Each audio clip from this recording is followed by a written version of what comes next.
রব্বুল আলামিন, পৃথিবীর কোনো মানুষ আমার গুনাহ সম্পর্কে জানে না, তুমি আমার গুনাহ সম্পর্কে জানো। আমি এমন গুনাহ করেছি আমার বিবি জানে না, বিবি গুনাহ করেছে আমি জানি না। আল্লাহ তুমি সব কিছু জানো, হে আমার প্রভু তুমি আমাকে মাফ করে দাও। আমার আল্লাহ বলে, তারপরও যদি তোমাদেরকে আমি মাফ না করি, তারপরও বান্দা তোমরা আমার রহমতের দরজা থেকে ফিরে যাইও না।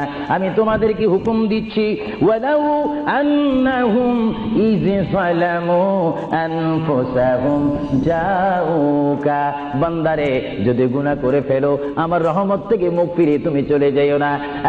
বান্দা, আকাশ পরিমাণ যদি গুনাহ করো, পাতাল পরিমাণ যদি গুনাহ করো, সাগরের পানি পরিমাণ যদি গুনাহ করো, পাহাড় তুলনায় যদি তুমি গুনাহ করো, আমার দরবার থেকে তুমি নিরাশ হইও না। বান্দা, আমি তোমাকে একটি রাস্তা পাঠাই দিচ্ছি, একটি পথ তোমাকে আমি দেখাই দিচ্ছি। সেই পথটি কোন পথ তোমরা জানো? ওয়ালাউ আন্নাহুম ইয যালামু